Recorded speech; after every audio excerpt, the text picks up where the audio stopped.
We begin today the Gemara on Daf Nun Ches Samid Beis, the last line. The Gemara here is discussing the halacha that it said in the Mishnah regarding Aino b'dvarim, when you wrong someone or you hurt someone with words. So here the Gemara said that we find about this Hamalbim Pnei Chaveri Berabim, person that embarrasses his friend in public. It says that he's in Gehenim and he can't come out of Gehenim.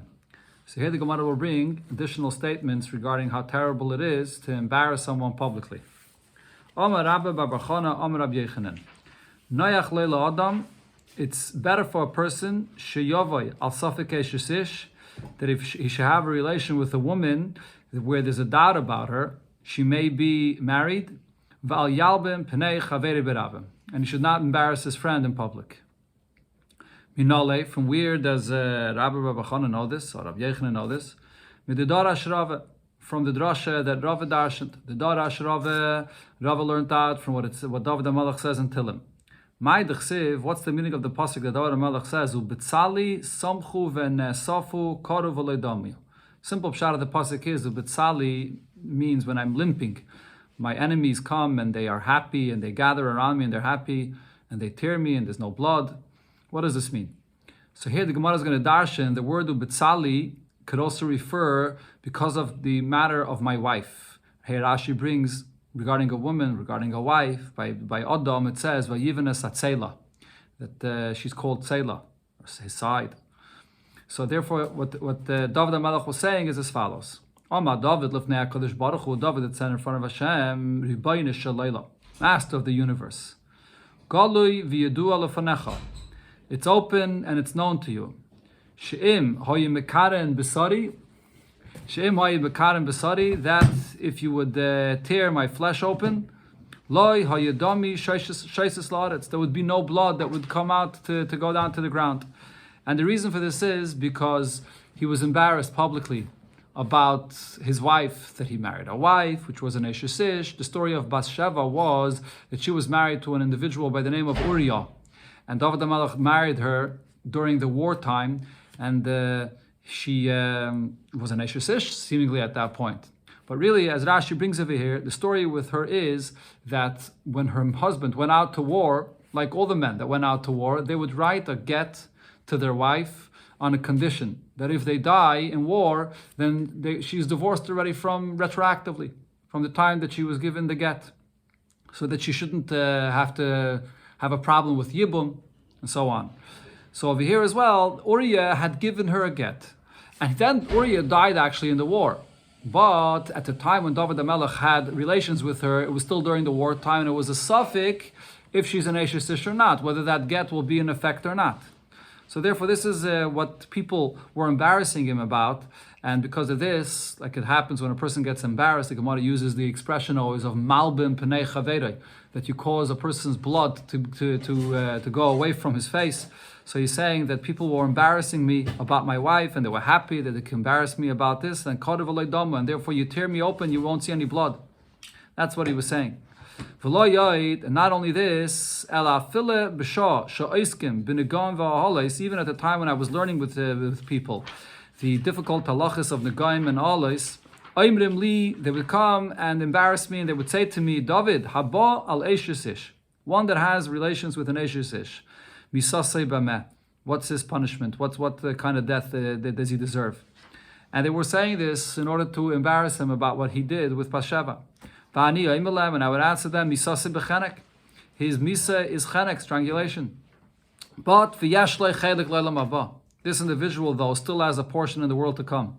Avla malbin es pnei chaveri berabim, one that embarrasses his friend in public, ein chelik l'olam haba, he has no portion to l'olam haba.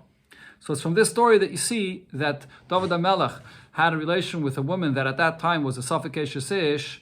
Turns out then that she was not an Eshes Ish. Taisus here actually has a bigger discussion about this, and Taisus says that she actually got a get from her husband without any condition. She was not an Eshes Ish. It was just that it was a get that was given b'tzinna, quietly. Better that rather than embarrassing your friend in public. Another thing the Gemara says, V'amar Mazutra bar Tuvia Amar Rav, V'amri la Amar Rav Chana bar Bizna Amar Rav Shimon Chasida, V'amri la'am Rabbi Yochanan mishum Rav Shimon ben Yochai. Rabbi Yochanan said in the name of Rav Shimon ben Yochai that noyach le'la'adam sheyapel atzmai lekivshin ha'esh. It's better for a person to throw himself into a furnace of fire, v'al yalben pnei chavei berabim, and he should not embarrass his friend in public. Minalan, where did we learn this from? Mitama, from the story that happened with Tamar, when Tamar was found to be pregnant, and they came and told Yehuda that his daughter-in-law, that was her husband passed away, and she needed yibum, that she went and had a relation with somebody else, and she's pregnant, and she's chayiv misa, and really what was the story? That she was pregnant from Yehuda himself. And before Matan Torah, as the Ramban explains this in Chumash, that when she had the relation with Yehuda himself, that was her yibum, that was the mitzvah, and it wasn't really anything that she was chayiv misa for. So when it came to this, she did not point fingers to him and say, "I'm pregnant from you," to embarrass him. The Chsiv, it says, she was taken out to be put to death. And v'hishalcha el chamia, what she did is she sent to her father-in-law those things that he had given her, a signet ring and other things that he had given her as a sign that she'll be able to prove that she's pregnant from him, that it's going to be up to him, whether he's going to want to admit or not. But she didn't call him out on it because she would rather be ready to die and not embarrass him. Amar Rav Chinana Berei Rav Idi. What do we learn from the pasuk where it says the source of this idea not to cause pain to someone with words? The pasuk says, "You should not cause pain with word to someone that's your friend." See, here the pasuk uses the term amisai. When it comes to the inah of money, when you overcharge someone, there it says achiv, your brother. Here it says your friend. Why does it use this expression of a friend? Because we learn from here, im she'itcha b'tayro v'mitzvahs al teneya. This refers to someone which is whether a Talmud Chacham, he learns Torah, or someone that does mitzvahs. Here is where the Isser applies not to cause him any pain with words.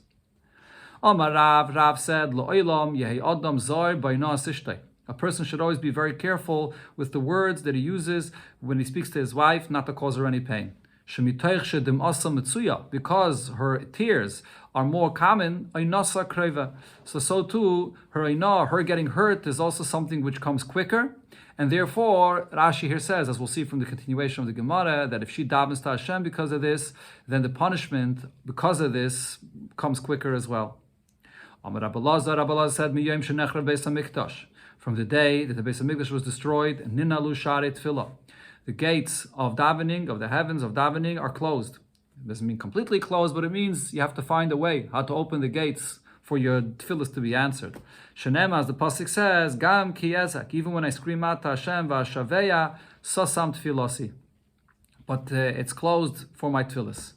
But even though the gates are closed for davening, the gates where a person's tears when he davens to Hashem goes up to heaven, that's not closed. Shenema, as the pasuk says, Shema tfilasi Hashem v'shavasi azina el dimasi al techrash. If it's to my tears, Hashem will not be quiet. The beginning of the pasuk is a request. Shema, Hashem should listen. The end of the pasuk here, the Gemara is darshaning as al techrash, as a promise, as that Hashem will not be quiet when a person cries.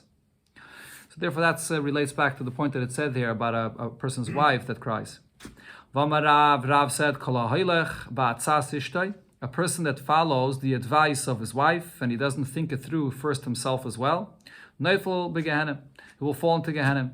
Shenema, we see this from what it says regarding a wicked wife, as it says, Achav had a wicked wife by the name of Izebel, and he followed her advice, and this caused his downfall.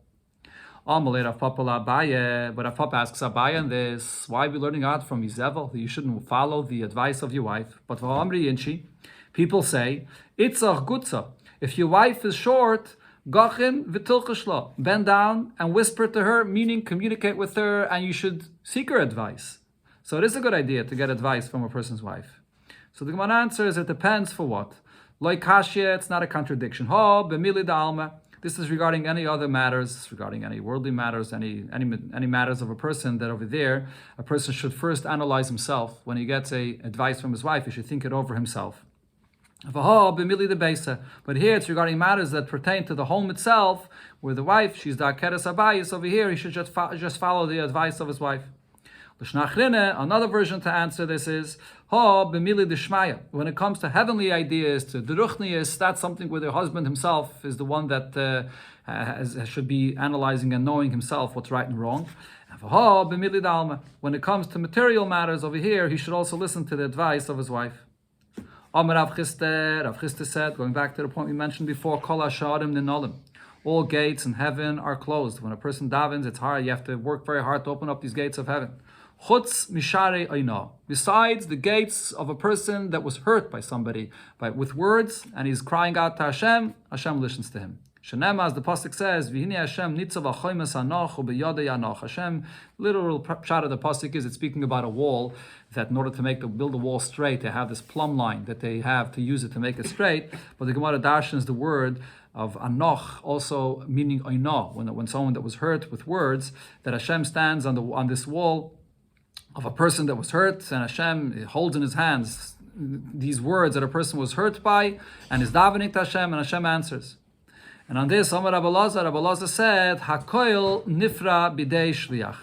Everybody that Hashem punishes, the punishment comes through an agent, through a shliach.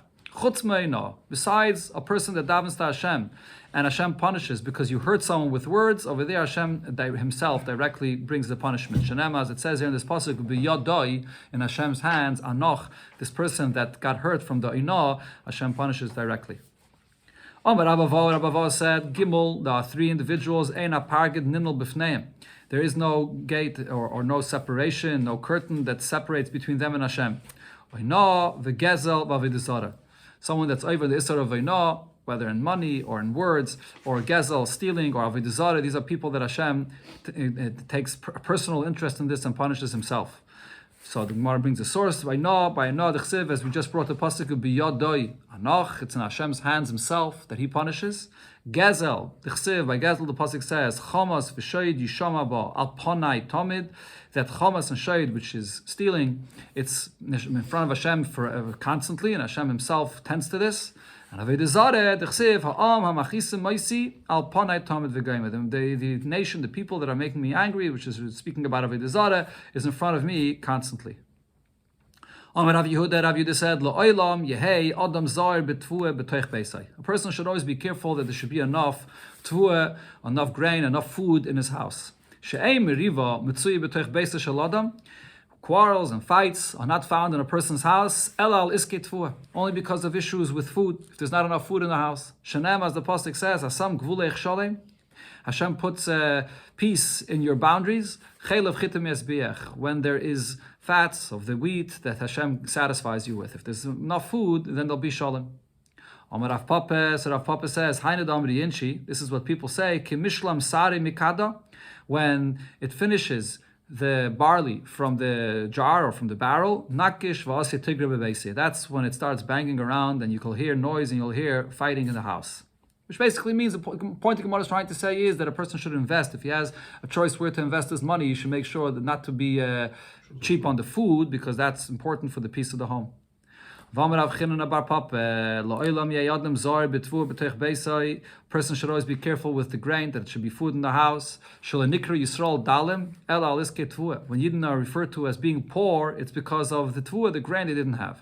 Shanem, as the pasuk says in Shreiftim, V'hoya imzari Yisrael v'gaimer, that the Yidden then the pasuk there continues, Eksiv v'yachnu aleim v'gaimer, that they camped over there. The pasuk over there, it speaks about the ones that they came and attacked the Yidden.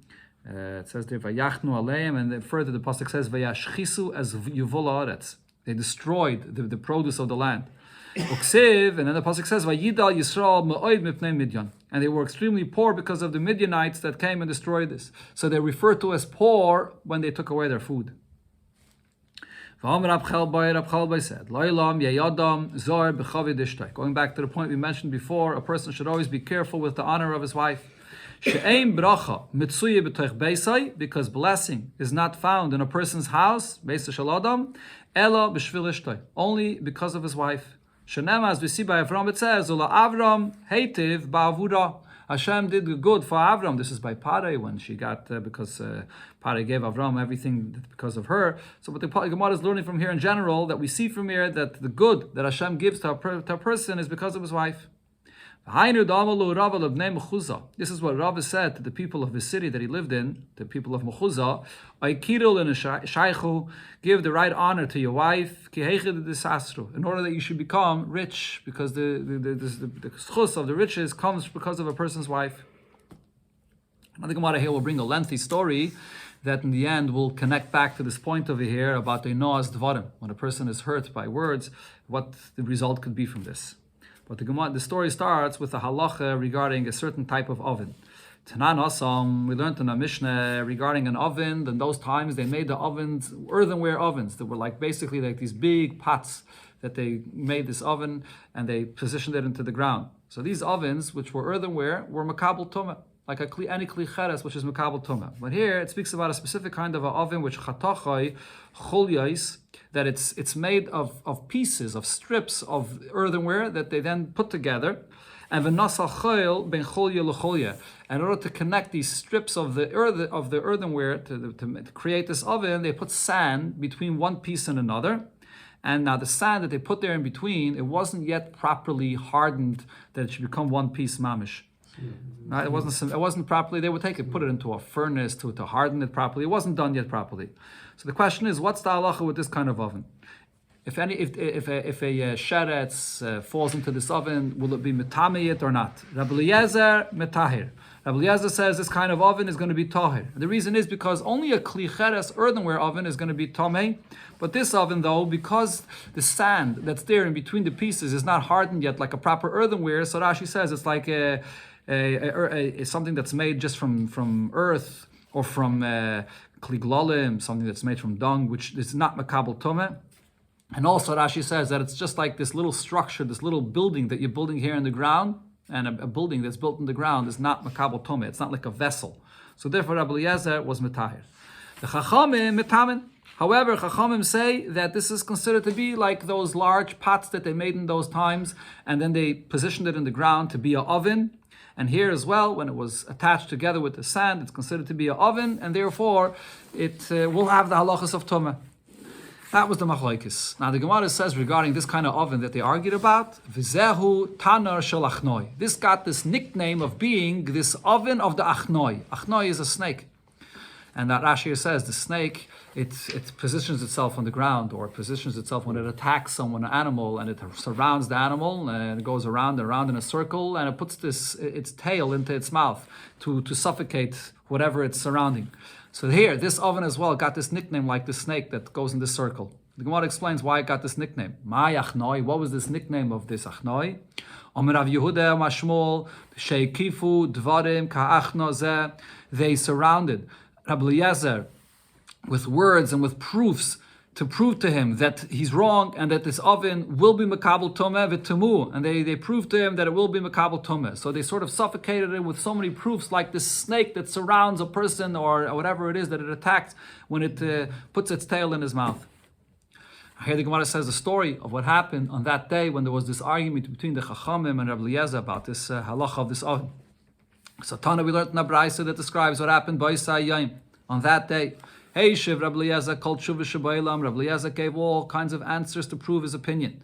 The Chachamim did not accept his opinion. So he said to them, Im halacha kamaisi.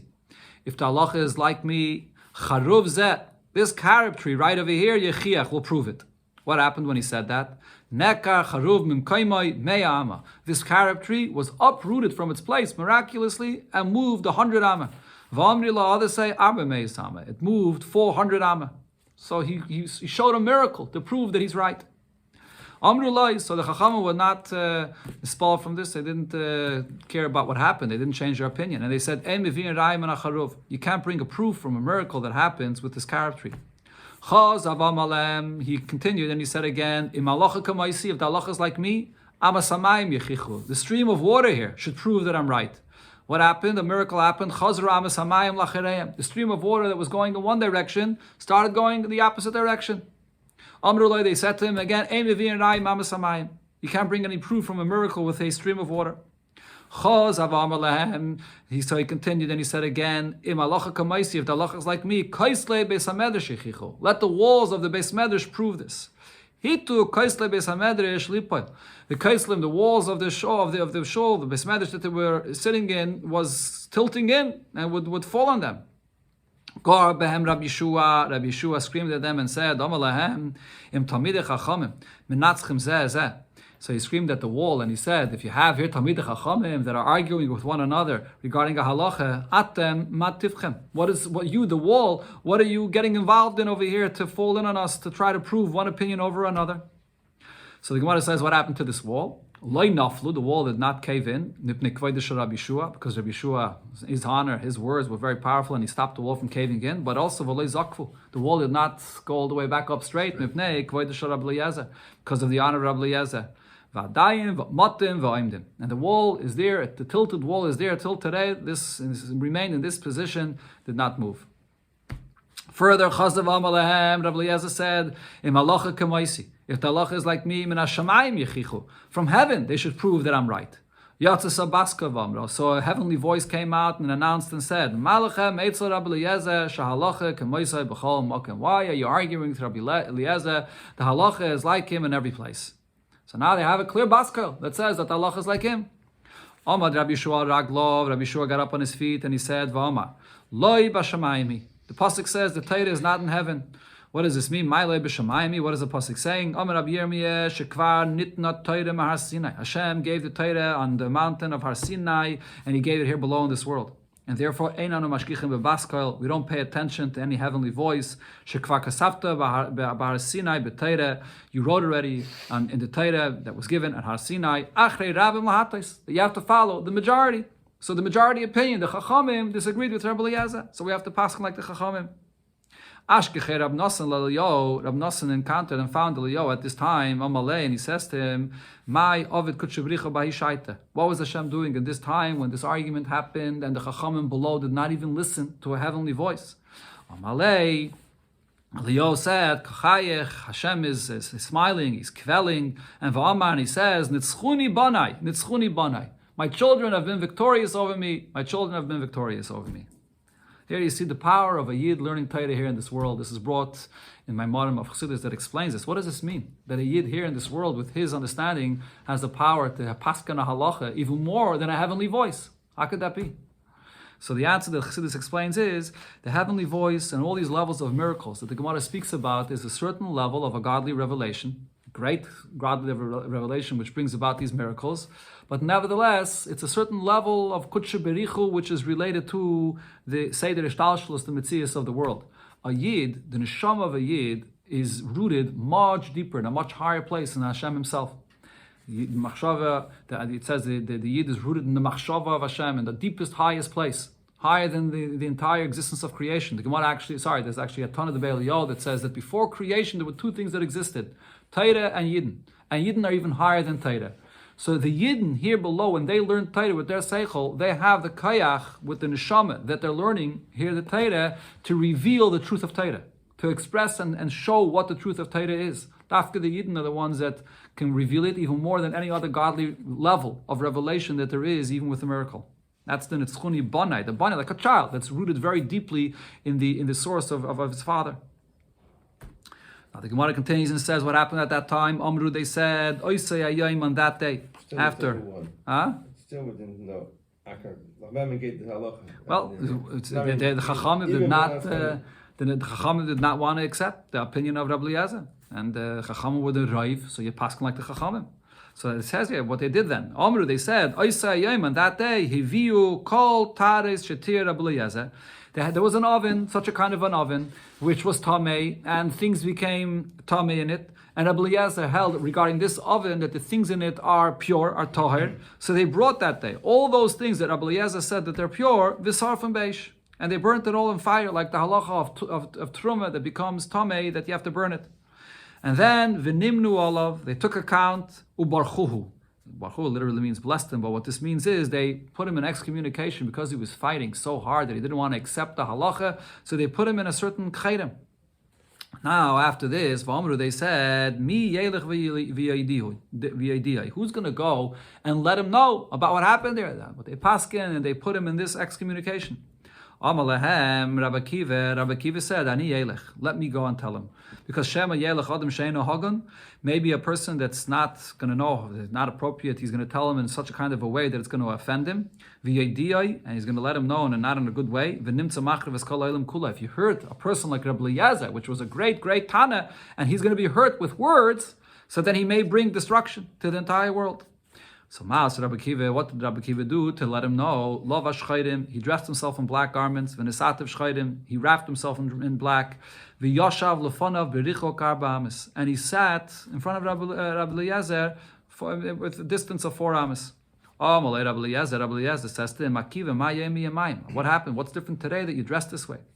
Oh, Malay, so he says to him, Rabbi, my teacher, kimidum ali, it seems to me, shechaverim bedelim imcha, that the Chavedim, the Talmidei Chachamim, they're separating from you. Right, so he used this, the way he explained it to him, he said to him that the Chavedim are separating from you because he made it sound like that they're in a Chedim and therefore they don't want to be machshel you to come near you. So he was hinting to him, letting him know that really he was placed into a Chedim. So when he heard that, he understood, Afu Kara Begodov. So Rabbi Eliezer tore his garments, v'cholatz min olav, and he took off his shoes. As Rashi brings, the Gemara says in Moed Katan, that's the halacha of a person that is in Chedim.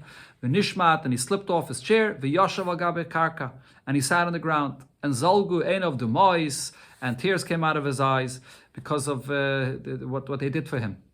So now here, the Gemara says, what happened? Because they hurt his feelings, such a great Tana, lokka ha'olam, the world got punished for this. Shlish b'zeisim, a third of the punishment came in the quality of the olives that were growing. V'shlish b'chitim, a third in the wheat, and v'shlish b'saidim, and a third of the punishment was in the barley. V'yashayimim, and others say, as a result of the fact that he was crying, av batzek shebidei isha, even the dough that the women had, that they were baking, that they had in their hands, tafach, it became spoiled. So here, this is why the Gemara brought this entire story here to point out, you see, that when a person is hurt with words, and especially such a great Tana like Rabbi Eliezer, what the result could be. It's not finished yet. We'll see here the end, the result of the fact that he was hurt, what this caused. Tana, we learned then in a Braisa as well, Ach Godel Haya Ba'isa Hayayim, how great the punishment was on that day. Shebachal Makim Shenasan by Ein of Rabbi Eliezer. Any place which Rabbi Eliezer looked at it, Nisraf, it was immediately burnt because of the kepeda that he had.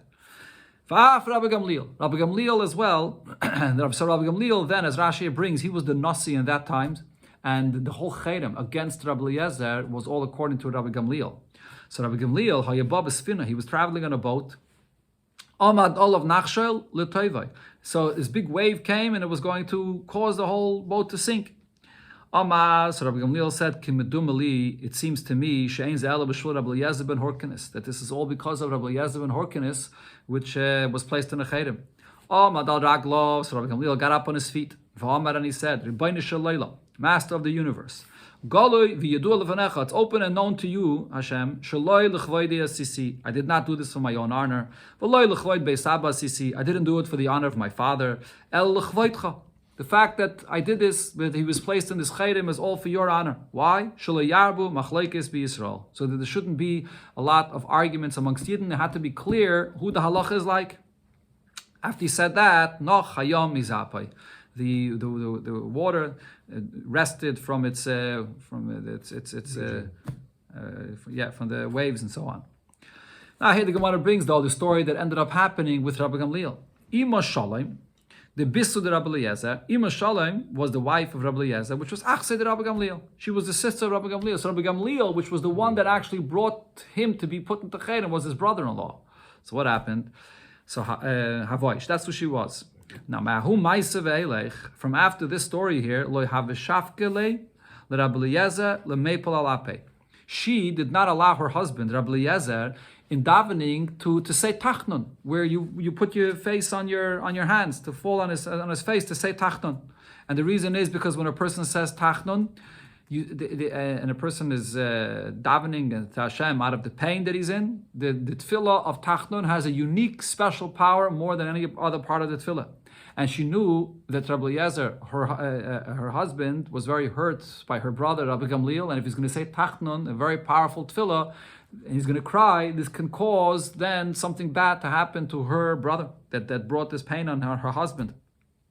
So anyone that thinks about whether you have to say tachnun or not to say tachnun, you see over here in the Gemara that it's telling you that how powerful from the entire tefillah, how powerful tachnun dafke is. And she didn't want the tefillah of her husband to have an effect, so she stopped him always from saying tachnun. Then it happened one day that she didn't stop him from saying tachnun. What happened? There was one day she thought that it was chaydish. Rish chaydish, that is, that you don't say tachnun today. So she wasn't paying attention to her husband's davening. How did she make this mistake? Because she got confused with the end of the month, whether it was just 29 days or 30 days. So she didn't know if it was Aleph, if it was Rish Chodesh. And in those times, the Rish Chodesh, and not to say Tachnun, was just on Aleph. So therefore, she wasn't sure. She thought that it was already Rish Chodesh, and there's no Tachnun. But really, there was a 30th day in the month. And therefore, what happened was, her husband said Tachnun on that day. Or another version of what happened here is Ikadamri. Others say, reason why she didn't pay attention to her husband and he ended up saying Tachnun, Asa Anya, a poor person came, V'koya Bava, and was knocking on the door, Afika Larifta. So she went out and she brought him bread. When she came back, Ashkachte, the Nofal Alampe, she saw that her husband, Rabbi Eliezer, fell on his face already and he was saying Tachnun. And this is again, the Tachnun is a very powerful tefillah that can cause that her husband will daven and express his pain about what the Chachamim and Rabbi Gamliel, that the head of all of them, did to him. And she immediately said to her husband, "Come, get up, don't say Tachnun, because Katlas Lachi, your davening is going to kill my brother." Meanwhile, Nafik, she put on base Rabbi Gamliel. The rumor came out from the house of Rabbi Gamliel, or they announced from the house of Rabbi Gamliel, the Shachiv, that he passed away. So his pain, Taka, and he said Tachnun, this talk caused that Rabbi Gamliel passed away. Amalo, Mina Yadas, he said to her, how do you know that he's going to pass away? Amralei, so she answered and she explained to him, Kach mekublani mi beis avi abba, this is the tradition that I have from my father's home. Rashi says that you came from David HaMelech.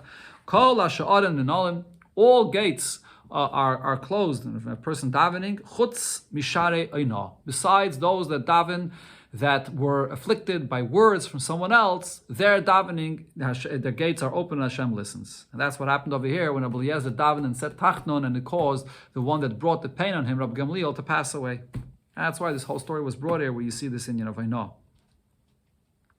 Tana Rabbanon, we learned in the Braise, Hama'anes Hager, a person that causes suffering to a ger with words. Oive b'shloish lavin. You're over on 3 different lavin, and if you oppress him in money matters, over b'shnayim. You're over in 2 lavin. So the Gemara asks, Ma'ishna ma'ane, why are we saying that there's a difference here, that when it comes to causing him pain with words, so the pasuk says 3 times that you shouldn't cause him any pain, as the pasuk says, v'ger lo yisayna, that you should not cause him this pain with words. This is actually in today's Kriyas HaTorah. And then it says another pasuk, a second time. And then it says a third time, that you should not cause any pain with words to your friend. And v'ger b'chlal amisayu. A ger is also your friend. So therefore it says 3 times. If so, it says the Gemara, if you're oppressing a ger in money matters, also, shloisha, there's 3 sources that says you're not allowed ksivi. As it says here, v'ger leisilchatz, and then it says, do not oppress him, do not demand money from him that he does not have. And this v'ger b'chlal hu, and the ger is included in this as well. Ella, therefore the Gemara corrects this and says, echadze ve'echadze b'shloisha. Whether you're causing him pain with words or in money matters, both there are 3 lavin that it's aser. Tanya, in another brayse we learned, Rabbi Eliezer Godel says, this is the same Rabbi Eliezer of the whole story here before. He's Rabbi Eliezer ben Horkenis, and he's also known in the Gemara as Rabbi Eliezer HaGodel. His hira Torah belamed vav mekaimis. Why are there 36 places in the Torah of Amrila b'mem vav mekaimis? Others say that it's 46 places in the Torah. The ger, regarding being careful with a ger, not to hurt a ger. The answer is mipnei shesuroi ra. It's because his suroi, his sar, his yetzer hara that he has in him is turning towards bad. So if you cause him any pain, he could go in a bad way. What is the meaning of the pasuk that it says? V'ger lo yisayne v'lo yischatzenu. Do not cause any pain and suffering or oppress a ger. And the pasuk adds and gives a reason. Ki geidem yisem be'eretz Mitzrayim. Because you yourself were also a ger in Mitzrayim. Why is the pasuk saying this? So Tanina, we learned mum shabach, when there's a blemish that is new, al taima lechavrach. Do not say that blemish to your friend as well. So since this is something that Yidden also once had this title of being Gedim, of being foreigners in a country like in Mitzrayim, so do not use this Indian of ger regarding someone else, because then it brings embarrassment to the Yidden themselves. This is the saying that people say that the zakiv le zakifa b'diyutke, that if there's someone that in his family there was someone that was punished, he was hung to death. When you have a conversation with him and you're asking something of him, don't say to your friend, zakiv b'nisa, hang me a fish, because you use the same term of hang. It reminds him of the terrible thing that happened to him. So don't use this kind of an expression to cause him this pain.